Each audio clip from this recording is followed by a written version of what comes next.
Durante 2000 años, los mayas construyeron reinos que dominaron toda Centroamérica. Su civilización floreció y después desapareció misteriosamente.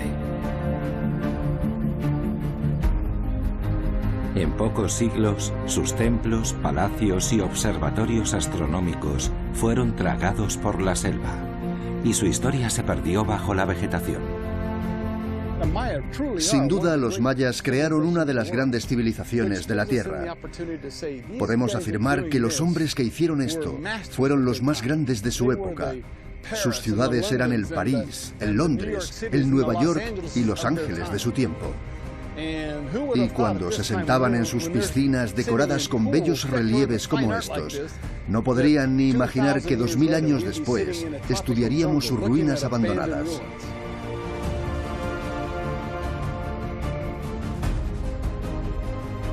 En Guatemala, estas excavaciones auguran nuevos descubrimientos. Naxtún está situada entre Tikal y Calakmul, las ciudades más grandes del mundo maya, y es el eslabón perdido de la historia de la región.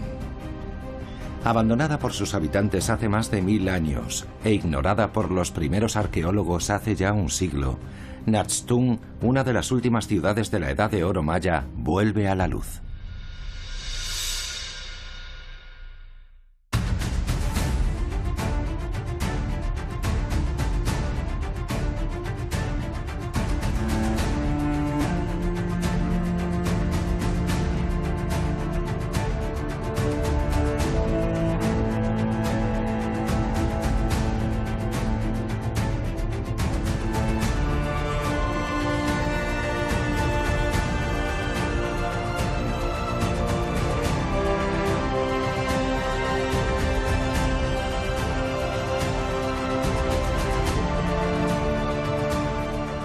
Naxtún, la ciudad maya olvidada.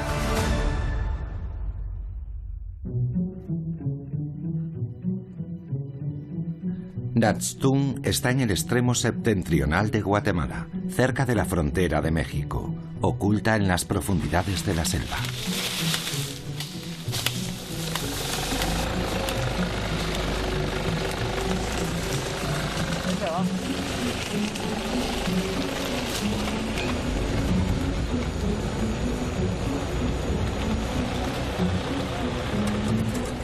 Resulta tan difícil llegar a ella que desde su descubrimiento en 1922 nunca hubo ningún intento serio de realizar excavaciones en este lugar. Esta ciudad maya fue olvidada por completo hasta que dos arqueólogos franceses, Philippe Nondedeo y Dominique Michelet, comenzaron a leer los informes del hombre que la descubrió. Naxtún es una palabra maya, pero fue inventada por Sylvanus Morley, el descubridor de este yacimiento y un gran experto en el mundo maya que pasó gran parte de su vida buscando restos arqueológicos. Morley llegó aquí en 1920, tras superar muchas dificultades, y pensó que era el lugar más remoto que había descubierto nunca. Lo llamó Naxtún. Tún significa piedra y Nach, lejano, es decir, piedras lejanas o ruinas remotas. Eso es lo que significaba Naxtún. No tiene nada que ver con el nombre que usaban los habitantes del lugar, por supuesto. Sylvanus Morley no era el primer hombre del siglo XX que exploraba el corazón de la selva guatemalteca. En aquella época, unos trabajadores a los que llamaban chicleros venían aquí para recolectar goma natural, que se utilizaba para fabricar chicle. Aquellos trabajadores, descendientes de los mayas, recorrían la selva descubriendo ciudades, grabados y ruinas, y se lo contaban a sus jefes. Las empresas norteamericanas que los empleaban pasaban esa información a algunos arquitectos. Y así fue como Sylvanus Morley llegó a Naxtún por primera vez.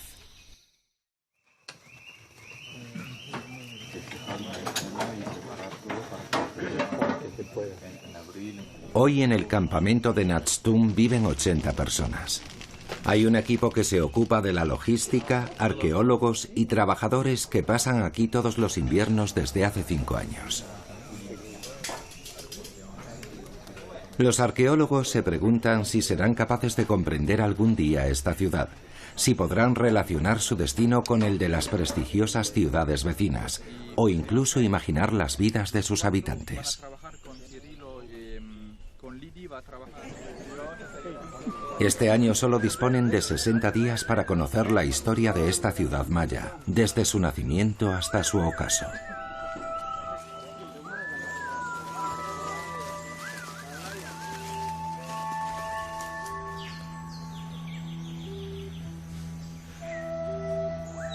En este bosque cada montículo es un edificio enterrado, y cada pequeño cambio en el relieve puede ocultar un descubrimiento inesperado.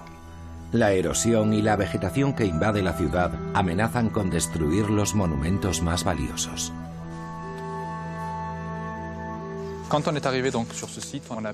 Cuando llegamos al yacimiento, enseguida descubrimos casi 600 estructuras, en su mayoría zonas residenciales en las que vivía casi toda la población de la ciudad. Hasta el momento, todos los templos, pirámides, plazas y palacios que hemos descubierto nos han ayudado a comprender su historia. Y cada año hallamos nuevos monumentos.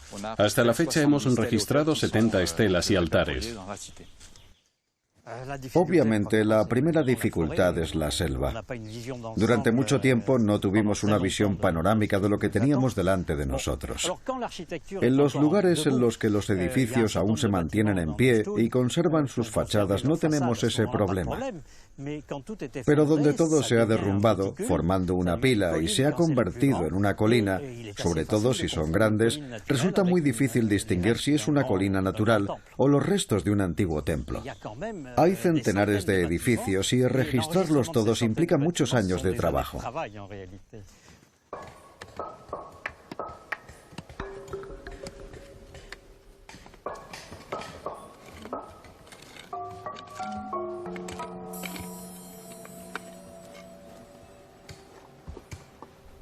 ¿Cuál es la historia de Naxtung? ¿Cómo se desarrolló esta ciudad y qué papel jugó en las tierras bajas mayas? La lista de misterios que los arqueólogos deben resolver es sin duda impresionante. Y por ahora, en el inicio de la campaña de excavación, estos vestigios siguen sin revelar sus secretos. Para los investigadores, la historia comienza con los edificios que se construyeron cuando la ciudad se fundó, como estos 3 templos enfrentados entre sí que conocemos como un grupo triádico. El conjunto marca el centro de todas las ciudades mayas, aunque desconocemos cuál era su función. Una de las primeras teorías es que quizá estos templos eran una representación de las 3 piedras sobre las que cocinaban los alimentos. Se trata de una especie de cosmogonía que sitúa el hogar primigenio en el centro, el primer fuego que apareció en el momento de la creación y las 3 piedras sobre las que cocinaban. Y estos 3 templos representarían esas 3 piedras. Esa es la teoría inicial, aunque desde entonces hay quien ha sugerido que quizás estos 3 templos podrían estar relacionados con el culto al maíz, combinado con los elementos asociados al mismo, la lluvia en primer lugar y después el sol. Esa es otra posibilidad. Y también sabemos que tenían una función en su sistema político, ya que probablemente era donde tenían lugar todos los acontecimientos políticos y quizás la investidura de sus dirigentes.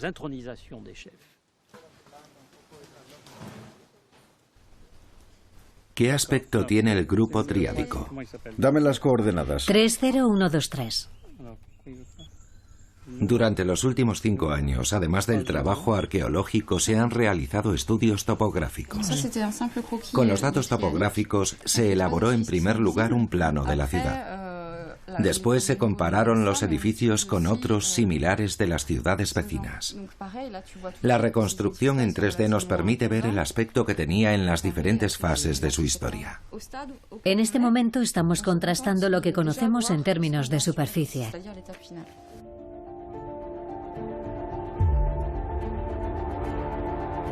Cuando se construyó el grupo triádico a finales del siglo III después de Cristo, Naxtung estaba empezando a expandirse.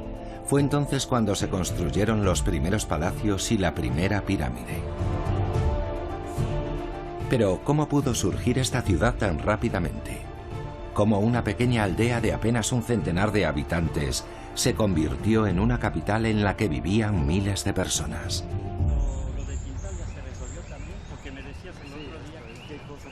Para Dominique Michelet, la respuesta podría estar en El Mirador, una ciudad maya vecina.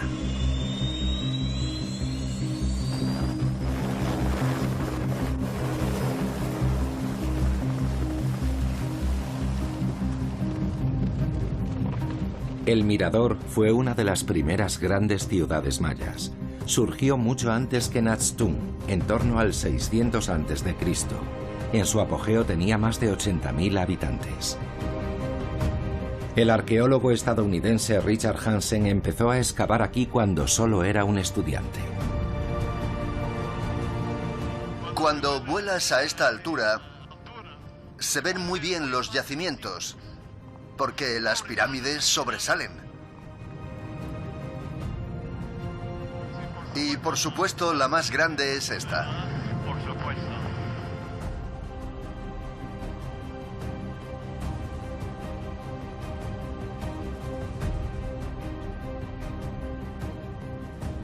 En el siglo II después de Cristo, cuando surgió Naxtung, las cosas no parecían ir muy bien en la ciudad de El Mirador. Quizás su declive tuvo alguna relación con el ascenso de Naxtung.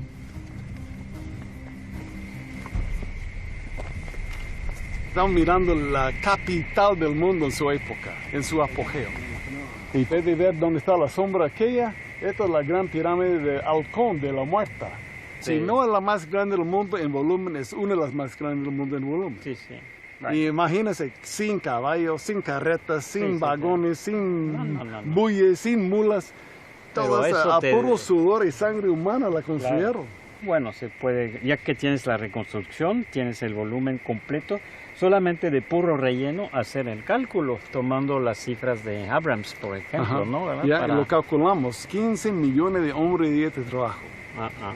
15 millones de hombres y días de trabajo. No hace mucho, Richard Hansen ha descubierto un edificio en medio de la selva de El Mirador, cuyas esquinas están cubiertas por suntuosos relieves de estuco. Es solo uno más de las docenas de edificios del yacimiento. Bueno, hoy hemos cubierto 38 kilómetros cuadrados de arquitectura monumental. Pero no solo tenían grandes edificios, palacios, muros y calzadas, también contaban con jardines extraordinarios. Estas eran ciudades verdes. Cada metro cuadrado disponible era productivo. Plantaban calabazas, frijoles, maíz y algodón. Cultivaban todas esas especies aquí y eso les dio el poder económico para construir esta increíble ciudad. Y no solo eso, las calzadas la conectaban con otras ciudades, creando la que consideramos que fue la primera ciudad-estado del continente americano. En su época de esplendor, El Mirador era más importante que las demás ciudades mayas vecinas. Sin embargo, el descubrimiento de un sistema defensivo demuestra que despertaba muchas envidias. Bueno, Tony, bienvenido el control, el centro de control. Centro de control, viniendo de la Danta. De la Danta por esa gran calzada. Así es, va con un muro. Sí, O sea, el muro está al lado y parece Ajá. que había vigas también paradas adentro. O sea, que estaban... Originalmente tal vez tiene sus 20 metros de alto. Ese ¡Wow! muro. En esta fachada Tiene 4 kilómetros. y luego das la vuelta para el sur Para el sur. para el norte también. También. Es una pista interesante, porque para saber cuál fue la causa del declive de El Mirador, hay que tener en cuenta las posibles dificultades políticas y las amenazas regionales, que seguramente eran mucho mayores en aquella época. Por eso construyeron este muro con varias puertas que estaban siempre bien vigiladas. Con el tiempo fueron reduciendo el número de puertas, y eso es un signo de las amenazas crecientes, hasta que un día todo terminó.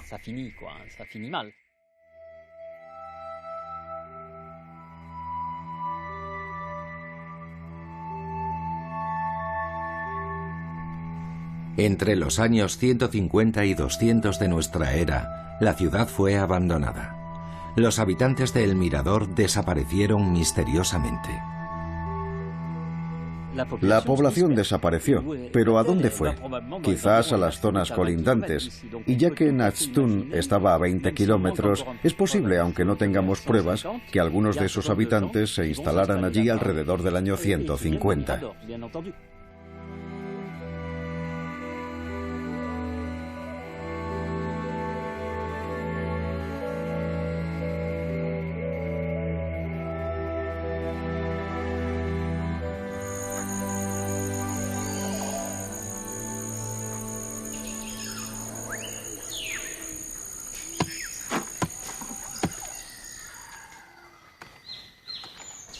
Es el 10º día de las excavaciones. En Nachtun, los arqueólogos trabajan bajo la atenta mirada de los habitantes de la selva. Comienzan a aparecer los primeros muros, emergen los primeros relieves y enseguida descubren una tumba. Para Emamute Gudiabi es la oportunidad de conocer a uno de los habitantes de Nachtun y también los ritos funerarios de este pueblo. Los mayas enterraban a sus muertos de una forma un poco misteriosa, porque hemos encontrado muy pocos cuerpos considerando el tamaño de los yacimientos arqueológicos. Ahora, por ejemplo, estamos rompiendo el estuco que cubría la tierra, que es una especie de yeso, y retirando los escombros. Los colocaban siguiendo una orientación determinada. A veces los sepultaban con algunos objetos, dependiendo del estatus del muerto. A las personas importantes las enterraban en templos funerarios y a las demás en el lugar donde habían vivido.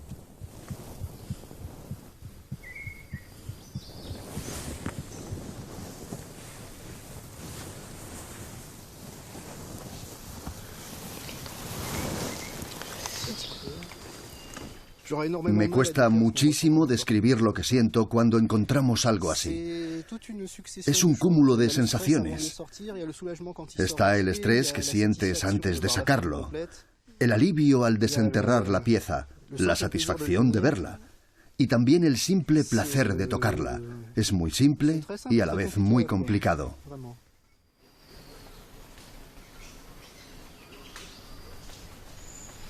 A menudo encuentran vasijas y platos colocados sobre la cabeza del muerto, y la mayoría tienen un agujero en medio.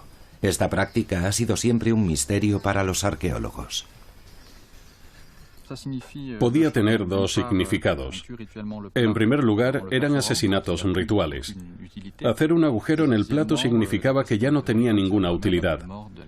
Y en segundo lugar, según algunos, permitía que el alma del muerto fuera al paraíso. En la civilización maya no todo está vivo, pero todo está animado de una forma simbólica y mágica. Y cuando dejaban de utilizar un objeto o un espacio, tenían que quitarle su alma. Agujerear el plato era una forma de quitarle la vida al objeto, preparándolo para su nuevo destino, que era acompañar a los muertos al más allá.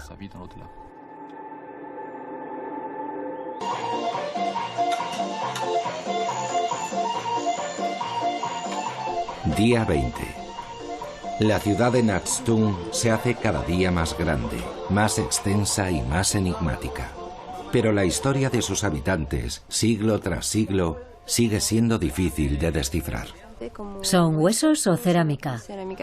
Las lajas de la cista, pero no creo. E incluso dudo que haya contenido algo. Para averiguar más acerca del hallazgo, los arqueólogos hacen excavaciones paralelas. Un trabajo largo y agotador, siguiendo pistas aparentemente insignificantes.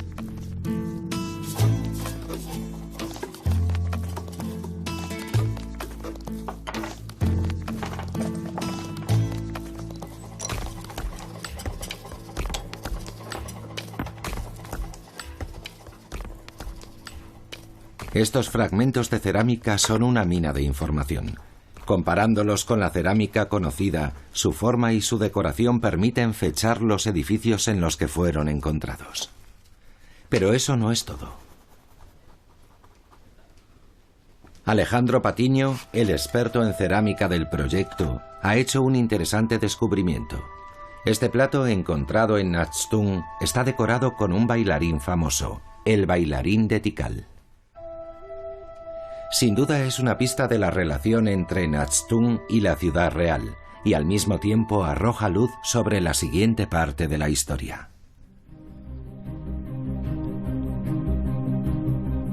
Entre el año 200 y el 550 después de Cristo, las lealtades del mundo maya se dividían entre dos grandes potencias, Calakmul, a 40 kilómetros al norte de Naxtung, y Tikal, a 60 kilómetros al sur. En el siglo IV, Tikal era la ciudad dominante. A menudo en guerra, se desarrolló rápidamente y se impuso a las ciudades vecinas. Pero quizás se hizo demasiado influyente, porque un tercer jugador que no tenía relación alguna con la civilización maya contemplaba con preocupación la aparición de aquel nuevo poder regional.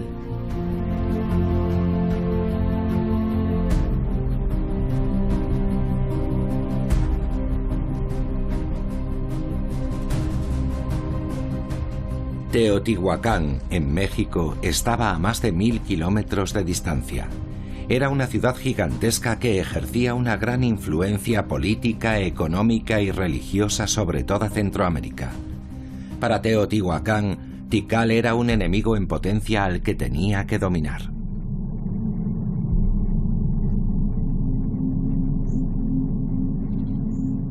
Pero, ¿cómo podía conquistar Tikal? ¿Jugó Naxtung algún papel en esa conquista? Hasta hoy, los arqueólogos creían que era muy poco probable que un ejército de guerreros de Teotihuacán pudiera haber recorrido más de 1000 kilómetros para conquistar Tikal. No existían pruebas reales de ese conflicto. Sin embargo, esa prueba estaba ahí. Pero los arqueólogos de Naxtung habían pasado delante de ella varias veces sin prestarle atención. La historia estaba justo allí, esculpida en piedra, y lo único que tenían que hacer era descifrarla. El año pasado, Philippe Nondedeo decidió trabajar junto a un renombrado epigrafista, Alfonso Lacadena. Alfonso examinó todas las estelas de Naxtung, especialmente esta, de tamaño medio. No es la estela más espectacular del yacimiento, pero sin duda es la más esclarecedora. Cuenta la estrategia desplegada por Siyak Kak, el emisario de Teotihuacán. Y entonces aquí el texto dice: Bolón Ok, Minanguayé, Bujol, Uyahaute, Siyak Kak. Es una maravilla pues que podamos entender qué es lo que dice, y se declara que es el Yahauté, el capitán de guerra de Siyak Kak. Esto es muy importante porque es una muy buena confirmación de que esta entrada de teotihuacanos al Petén maya no fue hecha de forma aislada, sino que contó con la colaboración y con todo el apoyo pues de otros grupos mayas. Y tenemos aquí al reino de Naxtung participando activamente en lo que fue esta entrada militar.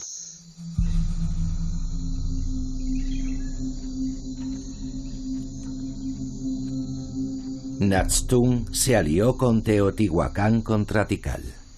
Gracias a su superioridad numérica y a los suministros que ofrecía Naxtung, el ejército dirigido por Siyak Kak pudo conquistar Tikal.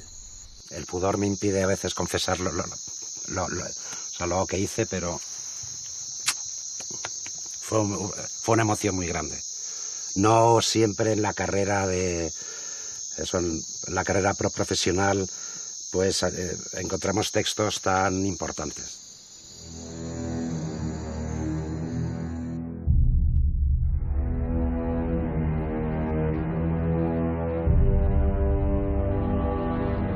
El 16 de enero del año 378, un emisario de Teotihuacán llegó con tropas a las puertas de Tikal desde Naxtung. El rey de la ciudad fue capturado, sacrificado y reemplazado por un hijo del rey de Teotihuacán. Tikal se convirtió así en la ciudad más poderosa de las tierras bajas mayas.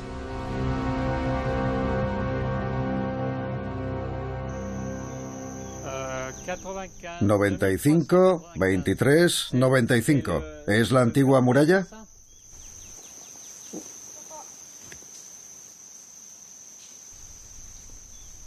En el caos de piedras, muros caídos y templos hundidos, los arqueólogos intentan comprender cómo cambió Naxtun después de aquel episodio.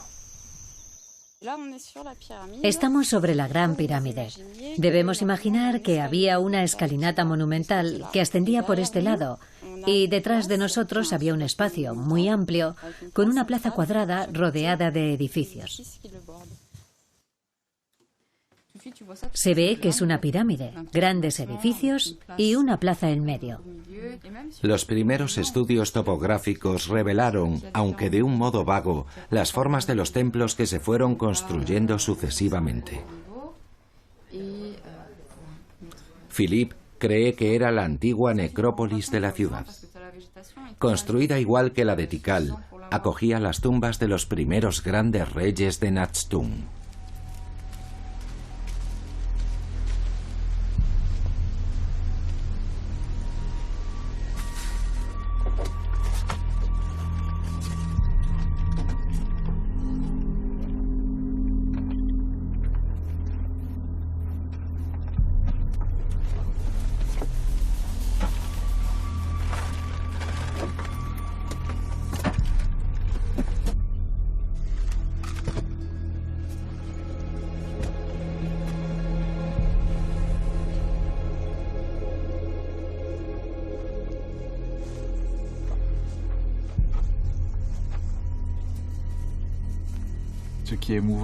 Lo más sorprendente y lo que más nos impactó cuando entramos aquí por primera vez en el año 2010 fueron estas marcas de dedos.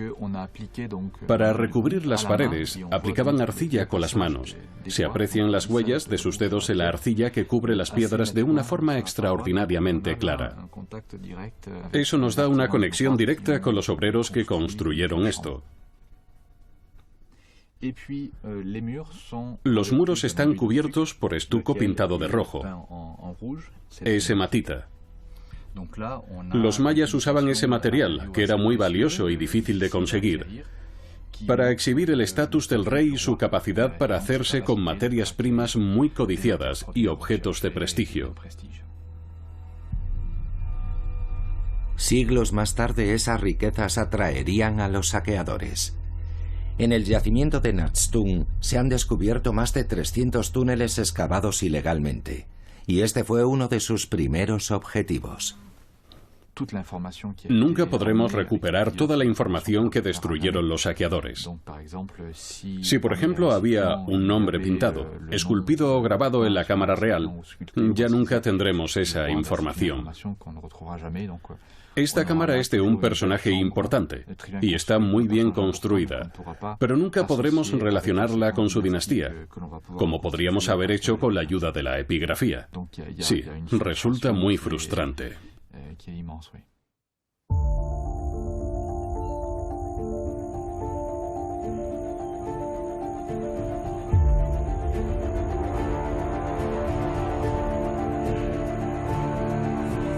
A comienzos del siglo V, la monumental necrópolis se expandió hacia el oeste de la ciudad. Más al este, otra plaza, un palacio y una imponente pirámide transformaron la pequeña ciudad en una capital regional que empezaba a rivalizar con Tikal.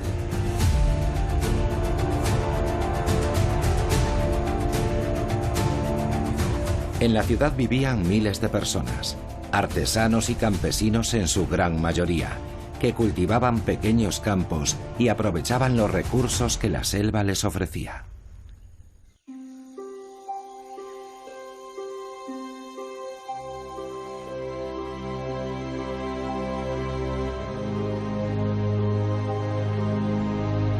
La selva de Petén es el hogar de miles de especies animales y vegetales.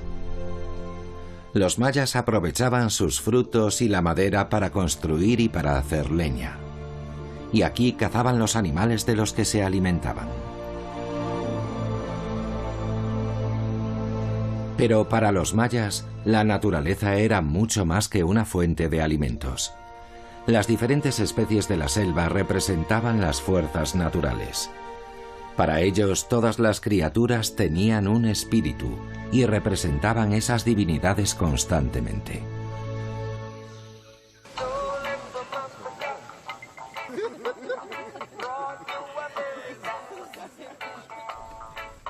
Cae la noche en Natstung. Hace 40 días que comenzaron las excavaciones. En el campamento todos han establecido ya sus propias rutinas.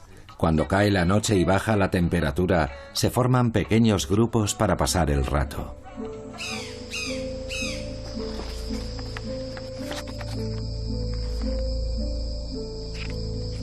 Lejos de sus colegas, Dominique sigue trabajando y repasa los siglos VII y VIII de la historia maya. ¿Qué pasó en Natstung? ¿Y dónde podría encontrar nuevas pistas? Durante ese periodo, todos los reinos, grandes y pequeños, luchaban en guerras implacables. Las alianzas y las traiciones se sucedían sin descanso. Los reyes eran derrocados y emergían nuevas potencias.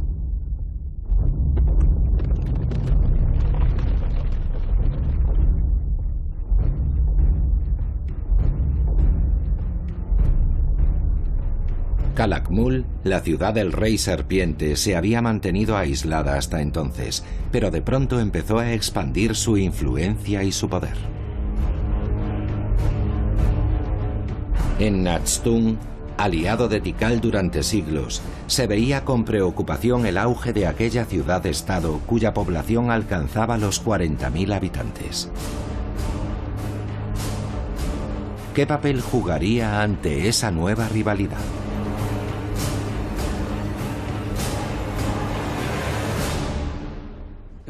En la historia del mundo maya, el reino de la serpiente tuvo una importancia enorme. Impuso su dominio y extendió su influencia en todas las direcciones. Era un reino expansionista y conquistador, y sus reyes, que se consideraban los descendientes de la gran serpiente, querían extender su poder.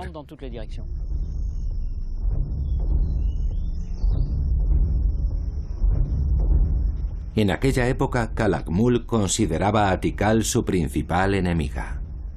Para imponerse a su gran rival, Calakmul fue rodeándola y controlándola gradualmente, aplastando aquellas ciudades que seguían siendo leales a Tikal.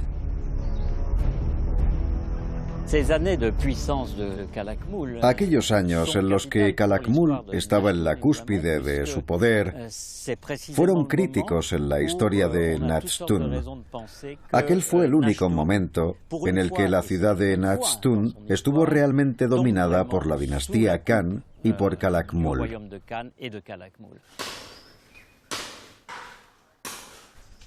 ¿Abandonó Natstung a Tikal por Calakmul? ¿Fue sometida por los reyes serpiente? Hasta hoy no había evidencias arqueológicas que demostraran ese hecho. Sin embargo, sí hay pruebas de ello, a los pies de un edificio, bajo la forma de una princesa.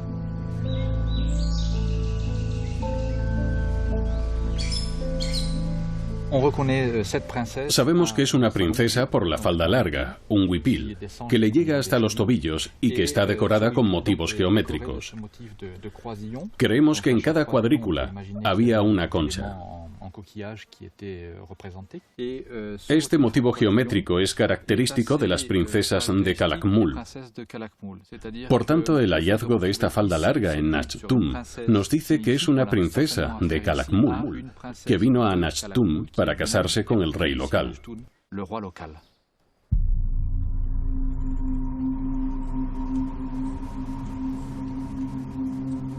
Pero ¿por qué fue decapitada esta princesa? ¿Y por qué está enterrada a los pies de una escalera? Según los arqueólogos, fue algo deliberado. Fue enterrada aquí para que los habitantes de Natstung pasaran sobre ella. Conmemora la victoria y la emancipación de la ciudad.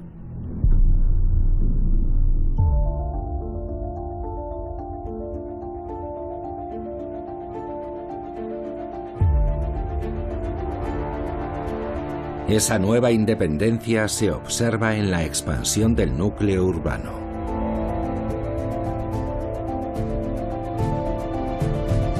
Surgieron nuevos espacios densamente poblados.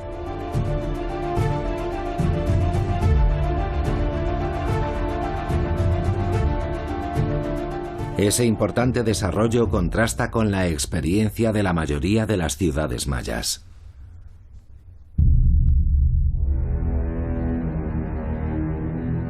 En las tierras bajas, los conflictos entre las principales ciudades parecían interminables. Los reinos mayas vivían en perpetua competencia, y eso implicaba un estado en guerra permanente. En Tikal, un nuevo rey recuperó la hegemonía de su ciudad, obteniendo nuevas riquezas y un orgullo renovado. Él dirigió la batalla contra Calakmul y esta vez se alzó con la victoria. Pero algunos años después Tikal volvió a caer, y toda la civilización maya que había florecido hasta entonces entró en declive. Entre el año 760 y el 950, la mayoría de las grandes ciudades mayas fueron abandonadas por sus habitantes. Mientras tanto, Nastún contemplaba la caída de sus rivales y vivía en el máximo apogeo de su poder. ¿Cuál fue su secreto? Para averiguarlo, los arqueólogos han examinado los palacios más importantes. En el año 750, la ciudad experimentó un cambio radical. Algunos barrios fueron abandonados, y los hogares se concentraron aquí, en dos amplios patios que fueron construidos para alojar a cierto número de familias. Contaban con una plaza central que se convertiría en el nuevo corazón político de la ciudad. Así que la ciudad se reorganizó totalmente.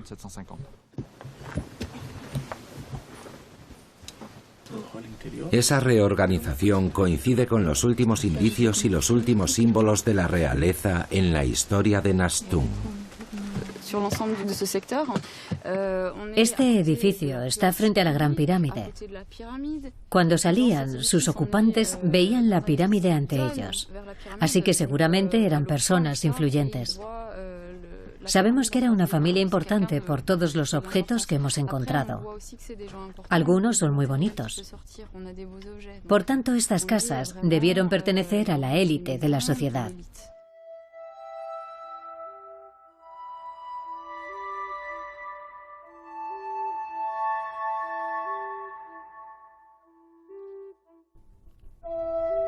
Mientras las ciudades vecinas se derrumbaban poco a poco, Nastún vivía su segunda edad de oro.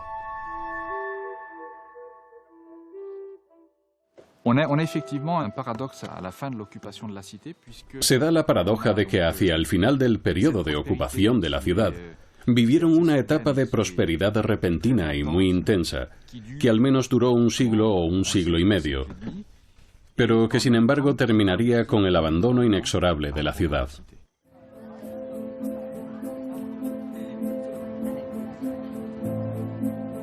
Ciudad de Guatemala. Algunos de los arqueólogos han abandonado ya la excavación y se disponen a realizar una tarea que también ayudará a conocer a los habitantes de Nastún.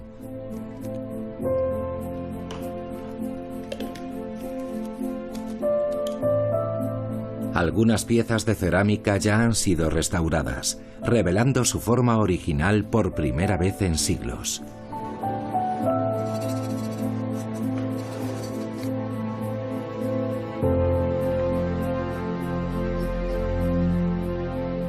Mylène Bourdely es la arqueozoóloga del proyecto y ha hecho un descubrimiento sorprendente. Entre sus muestras ha encontrado una del animal más emblemático del pueblo maya.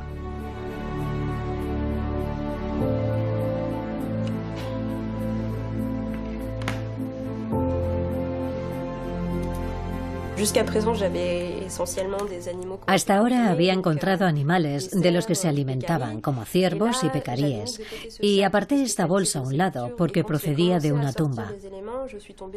Cuando la examiné, encontré los huesos de una pata y me di cuenta de que era un carnívoro, un cachorro. Enseguida comprendí que era de un gran felino y que todas las partes estaban aquí. Sí, fue fantástico. El jaguar era un animal emblemático para los mayas, el símbolo del poder y del valor, y a menudo aparecía asociado con los guerreros, al igual que con la realeza y los sacerdotes. El jaguar a menudo aparecía asociado con la élite y representaba el espíritu animal vinculado a un individuo, por ejemplo, a un príncipe. Por eso creemos que cuando el príncipe murió, decidieron sacrificar al animal que estaba asociado a él. También debemos recordar que el jaguar y todos los grandes carnívoros en general acompañaban al muerto en el más allá. Sobre todo porque para los mayas y en toda Mesoamérica en general, el jaguar no solo era un animal nocturno, también era un animal del inframundo.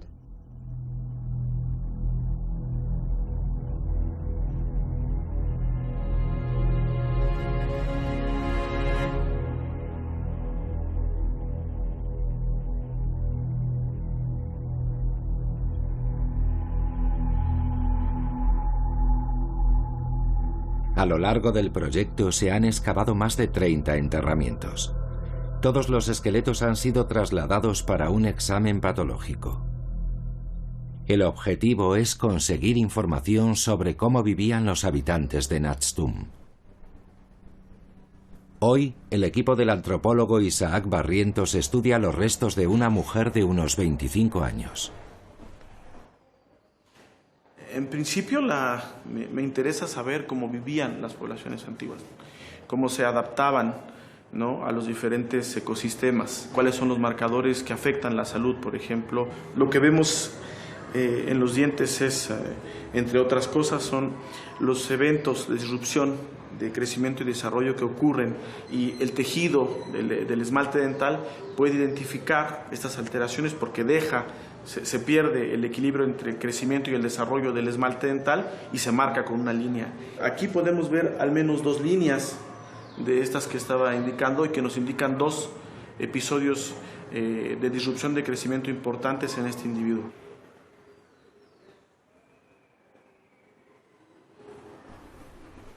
¿Cómo murió esta joven? ¿Sufrió malnutrición? ¿Falleció a consecuencia de una vida llena de privaciones? Los análisis de docenas de esqueletos mayas procedentes de diferentes yacimientos revelan señales de carencia de alimentos o estrés desde finales del siglo VIII en adelante. Además, en aquella época la mayoría de esas ciudades monumentales fueron abandonadas por sus habitantes.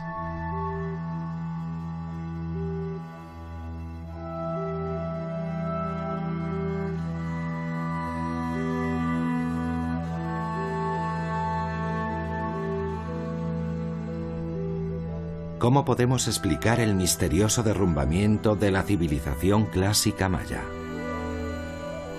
Los arqueólogos llevan muchos años haciéndose esa pregunta y han planteado numerosas y diferentes hipótesis. Las guerras continuas entre las ciudades podrían haber debilitado a la realeza maya. Los desastres naturales, como los huracanes, pudieron hacer que sus habitantes huyeran, o quizás las epidemias diezmaron a la población maya.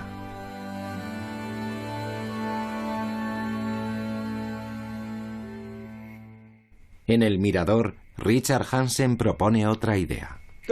Para entender lo que pasó, hay que comprender antes las razones por las que se convirtió en una potencia en la región. No puede haber una caída sin destruir los cimientos que te hicieron grande antes. Sabemos que hubo problemas medioambientales. Hay evidencias de que padecieron una sequía prolongada y, lo más importante, tenemos pruebas de los abusos que hicieron los mayas en su ecosistema. Por ejemplo, para cubrir de yeso la Gran Pirámide, tuvieron que destruir 600 hectáreas de selva, es decir, para fabricar el yeso de un solo edificio. No es que no quisieran regresar, es que no podían hacerlo. Ellos no podían reforestar la selva. Habían destruido aquello que les daba la vida, lo que les dio poder económico. Para mí hay similitud con la sociedad actual. Es la misma mentalidad.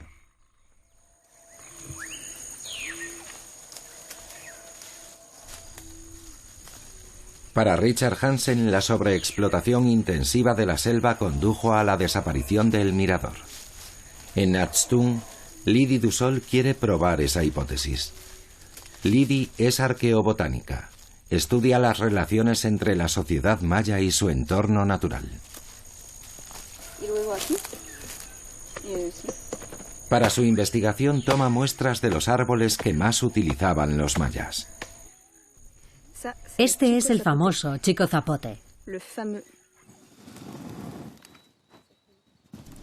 Lydie quiere saber cuánto carbón vegetal podían extraer de esta especie en particular.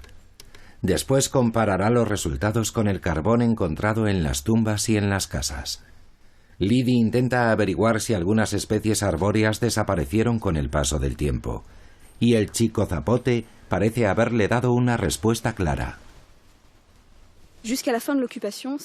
Hasta el final de su estancia en la ciudad, este era un árbol muy abundante, que crece en selvas altas y antiguas. Por tanto, eso indica que había selvas de este tipo cerca de aquí.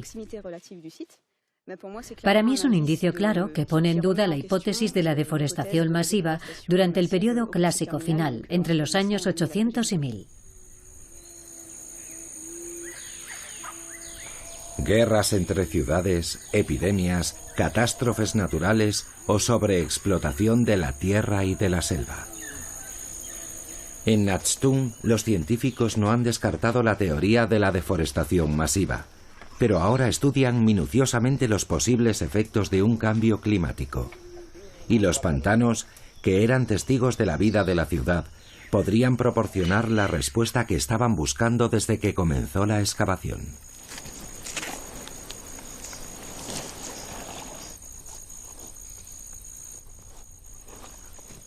Cyril Castanet es un geógrafo interesado en un aspecto específico de las ruinas, que no tienen nada que ver con el jade y las vistosas cerámicas.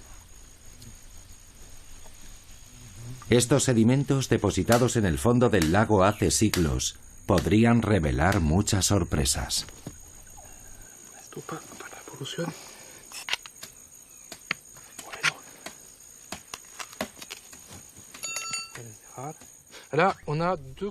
Aquí tenemos dos estratos diferentes, un estrato oscuro y otro más claro.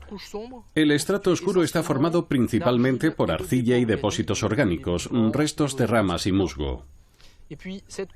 Y este estrato más claro, muy diferente al anterior, está formado sobre todo por arcilla gris. Si lo observamos más de cerca, vemos muchos restos de conchas, de pequeños moluscos.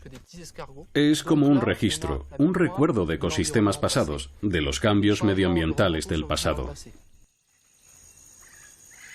La lectura de esas muestras permite a Cyril imaginar cómo cambió el paisaje y el clima de Natstung. Creo que aquí hay evidencias de la existencia de un lago permanente.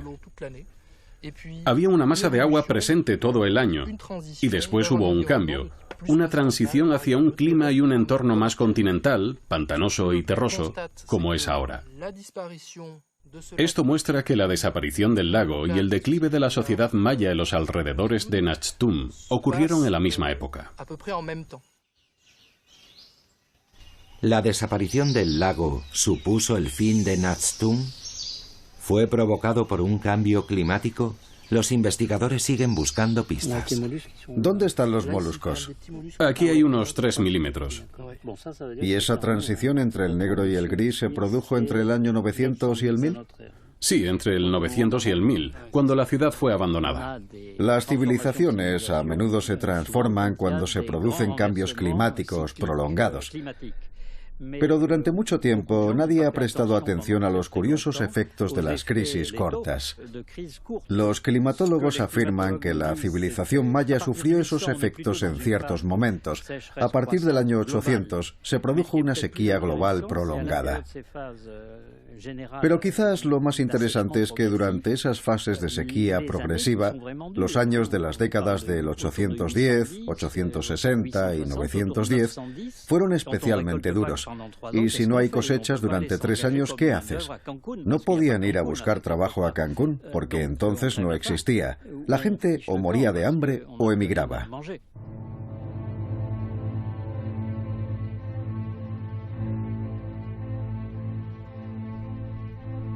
En torno al año 1000 después de Cristo, los habitantes de Natstung, que habían sufrido una serie de años terribles, empezaron a realizar rituales que señalaban su partida de la ciudad. En muchos lugares del yacimiento han hallado restos de rituales para desacralizar los espacios de poder, al igual que los hogares de la gente. A los pies de un edificio a medio construir les espera un último tesoro. Una pequeña vasija de barro cocido con 400 cuentas de un molusco poco frecuente, el Spondylus, que normalmente se depositaban en las tumbas reales. Para los mayas esto era una fortuna, y resulta incomprensible que simplemente lo enterraran y abandonaran. Quizá fuera una ofrenda para sus dioses, para los dioses de la crisis que estaban viviendo. Y al mismo tiempo es como un mensaje en una botella lanzada al mar. Es muy hermoso.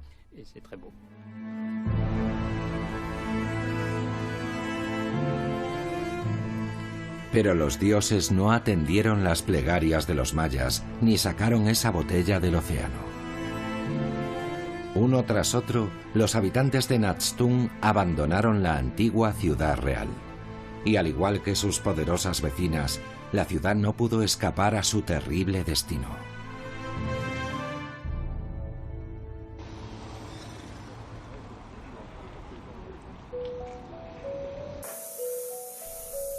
Ocho meses más tarde, los miembros del equipo están de vuelta en el laboratorio de París y comienzan sus análisis. Gracias a las mediciones realizadas durante la última campaña, la ciudad comienza a tomar forma. Philippe y Dominique ahora conocen los colores de los templos y dónde estaban situados los jardines. Nunca se había recreado una ciudad maya con tanto detalle.